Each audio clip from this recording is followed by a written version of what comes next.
Movie यात्रा में आपका स्वागत है।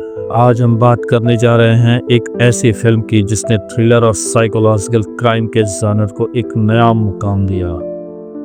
जी हाँ, मैं बात कर रहा हूँ तमिल फिल्म रत्सासन की। फिल्म की शुरुआत होती है एक युवक अरुण कुमार से।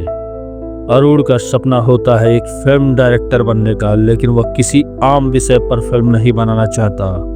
उसे साइको किलर्स पर फिल्म बनानी है। वह लगातार फिल्म प्रोड्यूसर को अप्रोच करता है, लेकिन हर जगह से उसे रिजेक्शन ही मिलता है। अंत में मजबूरी में उसे अपने पिता की सलाह मानकर पुलिस की नौकरी ज्वाइन करनी पड़ती है। अरुण की पोस्टिंग जिस शहर में होती है, उस शहर में एक अजीब और खौफनाक वारदात होती है। एक स्कूल लड़की की लाश झील के किनारे मिलती है, जिसका चेहरा क्षत-विक्षत और शरीर पर अजीब टार्चर के निशान मिलते हैं। अरुण समझ जाता है कि यह सीरियल किलिंग है, लेकिन बाकी पुलिस इसे सामान्य हत्या ही समझती है। इसी दौरान अरुण की मुलाकात उसकी भांजी अम्मू की टीचर विमला से होती है, जिससे धीरे धीरे वह प्रेम करने लगता है। थोड़े ही समय में शहर में दूसरी और तीसरी लड़की भी गायब होती है और उनकी भी लाशें उसी तरह क्षत-विक्षत अवस्था में मिलती है। अब पुलिस समझ जाती है कि अरुण सही था। शहर में कोई सीरियल किलर घूम रहा है।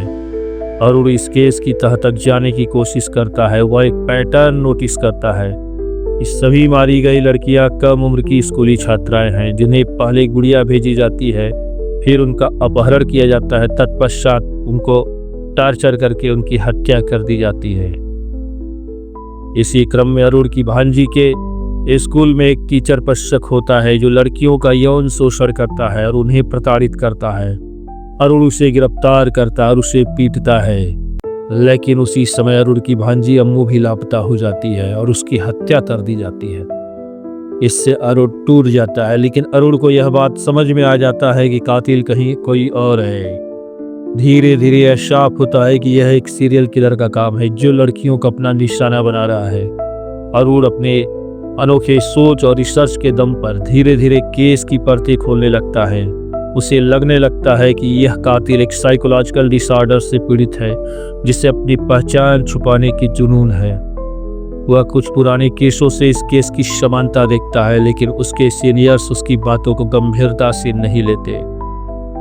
अरुण को सस्पेंड कर दिया जाता है क्योंकि वह अपने तरीके से काम कर रहा होता है, लेकिन अरुण हार नहीं मानता। वह छुपकर अपनी जांच जारी रखता है।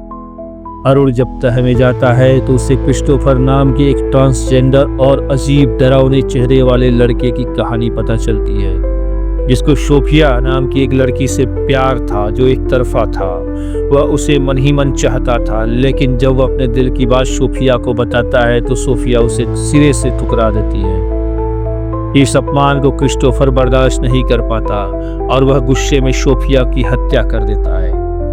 अरुण जब सारे टुकड़ों को जोड़ता है तो सच्चाई सामने आती है कि क्रिस्टोफर ही असली कातिल है, जो महिला बनकर शहर की स्कूलों में जादू का शो दिखाती है और इस बात की किसी को भनक तक नहीं लगने दी।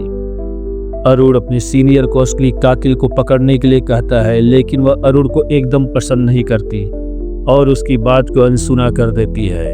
ठीक उसी समय विमला का फोन आता है कि उसके घर में कोई घुस गया है। वह अरुण को मदद के लिए बुलाती है, लेकिन अरुण की सीनियर उसे जाने नहीं देती और उसे वही कैद कर लेती है।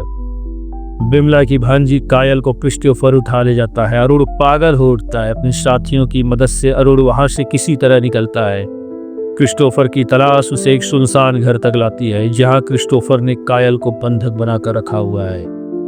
क्रिस्टोफर और अरुण के बीच भीषण लड़ाई होती है। क्रिस्टोफर जानवरों की तरह लड़का है, लेकिन अंत में घायल और टूटने के बावजूद अरुण उसे मार देता है और कायल की जान बचा लेता है। यह कहानी आपको कैसी लगी जरूर बताइएगा। वीडियो पसंद आया हो तो लाइक और सब्सक्राइब करना न भूलें। धन्यवाद।